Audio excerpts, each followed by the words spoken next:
INDI alliance जिस तरीके से एक तरह से फाइट दे रहा है, उसने बीजेपी की टेंशन जरूर बढ़ा दिया है।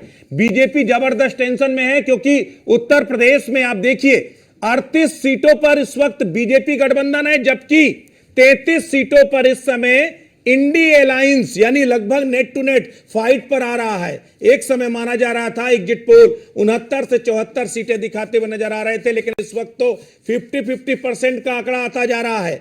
सौम्या जी, आप अपनी बात पूरी कीजिए। क्या आखिर मुद्दे हैं जो संविधान बचाने की लड़ाई आपने लड़ी, जो आपने तमाम मुद्दों को उठाया, कि जो गारंटियां दी, क्या उस पर मुहर लग गई है?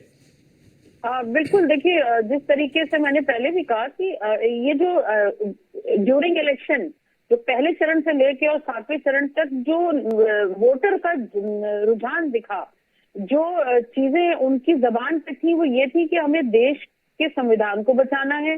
और जो समाजवादी पार्टी ने एक नारा दिया था, पिछड़ा, दलित, अल्पसंख्यक, आदिवासी, किसान, जवान सबके लिए, मुझे लगता है वो कारगर साबित हो रहा है, क्योंकि लोग 10 साल से ऊब चुके थे। सिर्फ जुमलेबाजी से तो देश नहीं चलता है। जिस तरीके से पेपर लीक वाला मामला हुआ, मुझे लगता है वो इनके लिए घातक साबित हो रहा है। जिस तरीके से मंगलसूत्र वाला एक बेहुदा बयान आया, वो मुझे लगता है इनके लिए घातक साबित हो रहा है। जिस तरीके से मणिपुर में महिलाओं के साथ हुआ, मुझे लगता है उसका भी इनको खामियाजा भुगतना पड़ रहा है। कहीं ना कहीं देखिए, जीत और हार यकीनी तौर पर कोई एक जीतेगा, कोई एक हारेगा, लेकिन इस वक्त जो कुछ भी समाजवादी पार्टी इंडिया अलायंस जो कर रहा है, मुझे लगता है कि ये ऐतिहासिक है और ये बड़ा फेरबदल होने की एक वो भी है, उसकी तरफ रुख कर रहा है। और जो प्रोमिनेंट फेसेस, मैं उस वक्त यही कह रही थी कि जो प्रोमिनेंट फेसेस बीजेपी के ट्रेल कर रहे हैं, पीछे हैं। जरा जवाब लेते हैं। सर्वेश जी, आपको क्या समझ में आता है, उत्तर प्रदेश में आखिर ऐसा कौन सा मुद्दा था जो उस एग्रेसिव एनडीए का जो कैंपेन था, बीजेपी का जो कैंपेन था, उससे उलट यहां पर रुझान दिखाई दे रहे हैं? देखिए, तो फर्रुखाबाद में एक सभा हुई थी समाजवादी पार्टी की और कांग्रेस की संयुक्त रैली थी। उसमें सलमान खुर्शीद मौजूद थे। उस मंच से सलमान खुर्शीद की भतीजी मारिया आलम खान ने एक अपील की थी बोर्ड के हाथ। एक तो उत्तर प्रदेश में बोर्ड के हाथ असर कर गया। भारतीय जनता पार्टी को जो बोर्ड के हाथ का मामला था, इसमें लगता है इंडिया गठबंधन को 99% तक शायद मुस्लिम वोट मिला है, कांग्रेस को और समाजवादी पार्टी। दूसरा, जो संविधान बचाने का और आरक्षण का मुद्दा था, जिसे इंडिया गठबंधन ने बड़ी कुशलता के साथ अपनी रैलियों में रखा, इस मुद्दे का असर जब नीचे तक हुआ, गांव तक हुआ, तो समाजवादी पार्टी का जो बेस वोट था, यानी कि अनुसूचित वर्ग का वोट, ये वोट भी इंडिया गठबंधन की ओर खिंचता है। दूसरा, समाजवादी पार्टी का कमजोर होना और पीडीएम का जो सब ये बता रही थी राणा जी, सोनिया राणा, तो वो बात भी सही है कि पीडीए का जो असर है, वो भी कुछ असर हुआ है।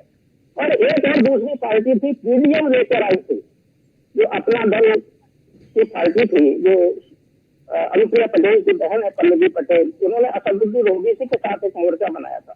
इस मोर्चे का कोई असर नहीं हुआ, यानी कि एक तो मुस्लिम मतों में कोई विभाजन नहीं हुआ, दलित वोट खिसक गया, दलित वोट मायावती जी से तो बहुत बड़ा नुकसान हुआ है, और ये दलित वोट समाजवादी पार्टी के साथ। और ये अहम बात है सर्वेश जी। सबसे बड़ी बात ये है, जिस तरीके से अखिलेश यादव ने पीडीए का मुद्दा जोर शोर से उठाया, बीजेपी के लिए हमेशा से संकट मोचक बन करके मायावती यानी बीएसपी का वोट बैंक सामने आया। इस बार जो हम देख रहे हैं, बीएसपी का वोट बैंक लगातार डाउनफॉल पर गया है। और सबसे बड़ी बात है कि जहां जहां बीजेपी फंसती थी, वहां वहां बीएसपी परफॉर्म करती थी, लेकिन इस बार तस्वीर बिल्कुल उलट है। तो क्या बीएसपी पर उसके कोर वोटर जो था वो भी स्विच कर गया और वो इंडिया अलायंस की तरफ गया, जो बैकफायर कर गया बीजेपी के लिए? बीएसपी का जो वोट था, जो बेस वोट है उनका, दलित वोट, इस वोट का एक ट्रेंड था कि वो या तो मायावती जी को जाता था या उनकी second priority Bharatiya Janata party होती थी। इस बार सेकंड प्रायोरिटी उनकी इंडिया गठबंधन हो गया, वो समाजवादी पार्टी की तरफ गया और कांग्रेस के प्रत्याशी की तरफ गया। और इंडिया गठबंधन की ये विशेषता रही कि उसने अपने जो मुद्दे थे उन पर फोकस किया। भारतीय जनता पार्टी ने जो अभियान चलाया, उसका जवाब देने की बजाय इंडिया गठबंधन के नेता लगातार अपने जो 5 न्याय की उनकी बात थी, जो युवा न्याय, किसान न्याय, दलित न्याय, नारी न्याय, इन सब मुद्दों पर ही वो फोकस करते रहे और बड़ी कुशलता के साथ उन्होंने इन मुद्दों को नीचे तक रखा। खास बात एक ये भी है कि जिस मुद्दे पर बहुत बहस हुई खटाखट, ये खटाखट का मुद्दा भी बहुत महत्वपूर्ण था और इसका भी असर हुआ, क्योंकि 8,500 रुपए एक महत्वपूर्ण राशि होती है। किसी महिला को या किसी परिवार को अगर हर महीने 8,500 रुपए मिलेगा तो ये एक बड़ा सहारा हो सकता है, क्योंकि यहाँ तो सम्मान निधि भी 6 महीने में 2,000 रुपए मिलती है, 3 महीने में 2,000 रुपए मिलती है।